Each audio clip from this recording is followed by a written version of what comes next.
Welcome back. In today's episode, we take your questions. You send in your questions, we answer them. Today, we're going to be discussing what's an executive's role and what should he or she do and not do. Welcome to this edition of Peak Performance Podcast with your host, Thor Conklin. Thor will be sharing the necessary tools, strategies, and psychology you'll need to become a peak performer in any area of your life or business. Thor Conklin here. We give you the tricks, the tips, the tools, the strategy, the technology, and the psychology peak performers use in order to get more done and execute at the highest level. If you know what to do but struggle with getting it all done, or simply want to raise your game to the next level, this podcast is for you. Sit back and enjoy. Today's podcast is sponsored by Audible.com. Get your free audiobook download and 30-day free trial at www.audibletrial.com/peak performers. You can also find a link for this amazing offer in the show notes. Today's question comes in from Linda in Tulsa. And Linda asks, how often should someone on the executive team or board speak to a customer? ATFT. All the friggin' time. All the friggin' time. They should be speaking to them all the time. However, there's one caveat, and that is you have to make sure if you're the executive that you are not undermining your team. Very important, because what will end up happening then, they'll circumvent, the customers will circumvent everybody and just want to see you. True, that's true. Now, my manufacturing company, I made a point of staying out of the sales process. But did everyone want to talk to me? Did they want to negotiate with me? Did they think they were going to get better deals working with me? Absolutely.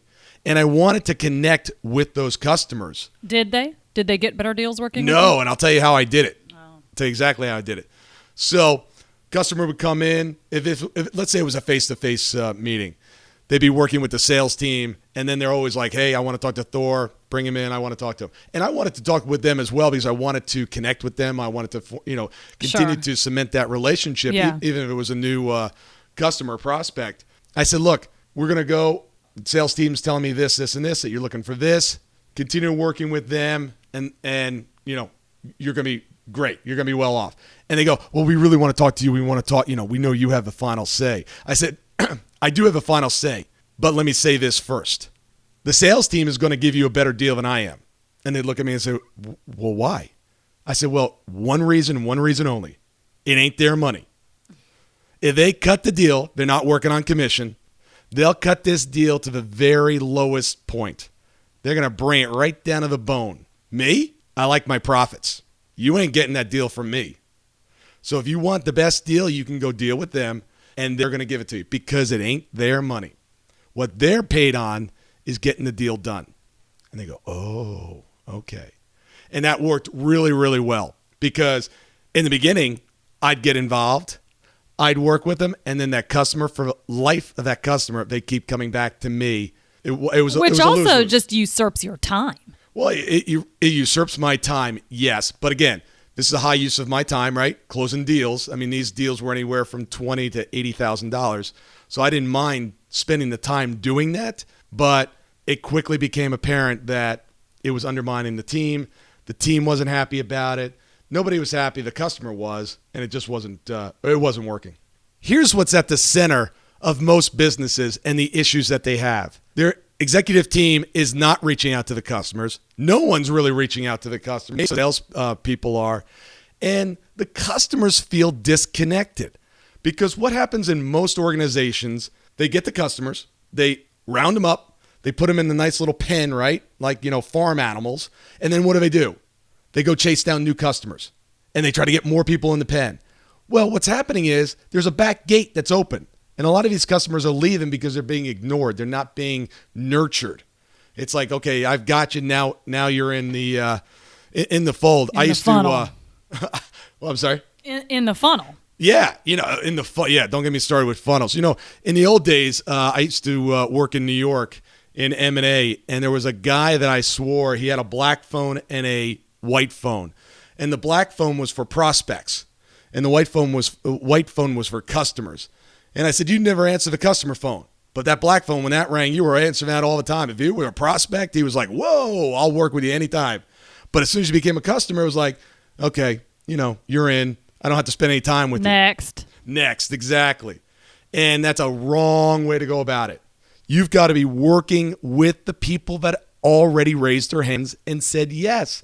You've got to treat them like gold. I mean, these are the people that you want to be taken care of. These are the ones that are going to keep you in business. They're the ones that are going to give you referrals. They're the ones that are going to come back and give you more business. You have to treat them like they're paying your bills. They are paying your bills. Because they are. Absolutely. So when should executives reach out? Board members, it's got to be a sizable company, one, to even have a board, and it's got to be a sizable deal for board members to be reaching out because they're not most are non-members of the company. Look, executives, get out there. Get involved. If you're a president, you're a founder, pick up the phone. Talk to your customers. Get engaged. Just don't undermine your team. Thank you, Tulsa. Thank you so much for listening today. I really do appreciate your time, and I hope you found today's show valuable. If you would like to receive these shows automatically to your phone or to your computer, simply go to iTunes and subscribe.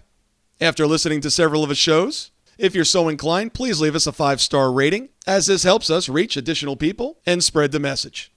If you're truly committed to taking your life to the next level and doing whatever it takes to become a peak performer, but something's holding you back, something is blocking your way, and you just can't seem to figure out what it is, send me an email to info@thorconklin.com, and I'd be more than happy to get on the phone with you. We'll schedule a 15-minute discovery call. No obligation, no cost.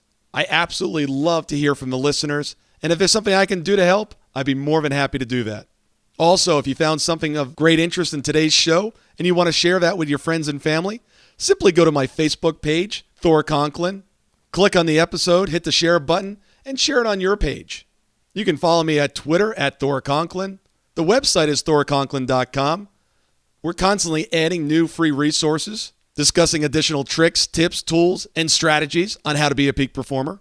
Remember, I try to keep these episodes short so you can listen to them during dot time, doing other things, commuting, driving, walking, working out. Decide to be a peak performer in all that you do.